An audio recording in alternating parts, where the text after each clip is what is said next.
मैंने अभी रिसेंटली एक न्यूज देखी कि 13 साल की लड़की ऑटो में जा रही थी और ऑटो ड्राइवर ने उसके साथ जबरदस्ती करी, उसको होटल में ले गया, होटल में उसके साथ रेप किया। उसके बाद उसने उसको एक होटल वाले को बेच दिया और उस होटल वाले ने 5 दिन तक कंटिन्यू अलग अलग आदमियों को 30-32 आदमियों के साथ मिलकर उस लड़की का रेप बेरहमी से करते रहे सब लोग 5 दिन तक लगातार। और उसको दर्द महसूस ना हो, उसे मालूम ना चले कुछ भी, तो उसको शराब पिलाते गए और उसके साथ दुष्कर्म करते चले गए।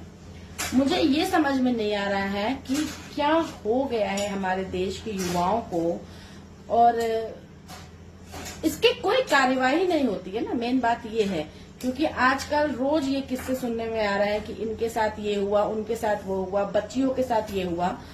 मुझे समझ में नहीं आ रहा है कि जब लड़कियों के साथ दुष्कर्म होता है तो उनके कपड़ों पर उंगलियां उठा दी जाती हैं, उनके पहनावे पे उंगलियां उठा दी जाती हैं। 3 साल की बच्ची के साथ एक गैंग रेप हुआ है अभी गंगानगर में। 13 साल की बच्ची के साथ गैंग रेप हुआ है।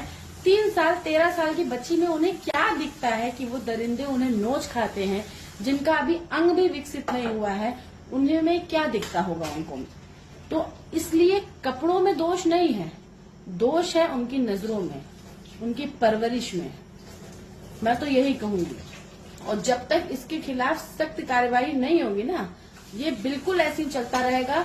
जब तक 2-4 लोगों का इनकाउंटर नहीं होगा, वो जनता के खिलाफ, पब्लिक के खिलाफ, एकदम पब्लिक के ऊपर छोड़ दिया जाए ना, उनको सजा देना, तब मालूम चलेगा कि सबक क्या होता है। ठीक है, तो इसका यही परिणाम है कि इनका कुछ भी नहीं होने वाला किस्सा होगा, आपको न्यूज में सुनने को मिलेगा, और उसके अलावा कुछ नहीं होगा। क्योंकि हमारे देश का कानून इतना ढीला है कि मेरी नजरों में तो आज तक कोई कार्यवाही आई नहीं है। आप लोग की नजरों में कोई आई होगी कार्यवाही तो मुझे जरूर बताइएगा। तो नीरज कुछ कहना चाहेंगे? एक 13 साल की बच्ची के साथ, एक 3 साल की बच्ची के साथ दुष्कर्म हुआ है। 30-32 लोगों ने मिलकर उसके साथ दुष्कर्म किया। और इन सब मामलों में मुझे वीडियो बनाने का बिल्कुल मन नहीं करता है, मैं कभी नहीं बनाती हूँ, लेकिन इस बार बहुत हद पार हो गया। सुन के, देख के जब खोल रही हूँ फीड में यही आ रहा है, तो इस बार मैंने बनाना शुरू की, सोचा कि मैं बनाऊं, क्योंकि मैं बनाना नहीं चाहती हूँ। इसमें कहने का मतलब ये है कि भाई सही बात है, समझने वाली चीजें हैं, चाहे हम हो चाहे आपको, चाहे पूरी पब्लिक है। पब्लिक तो समझ रही है, सरकार को समझने वाली सी चीजें हैं कि भाई आप चीज को समझिए, इस पर सख्त कार्रवाई कीजिए, ऐसे लोगों को तुरंत इनकाउंटर करिए, फांसी की सजा दीजिए।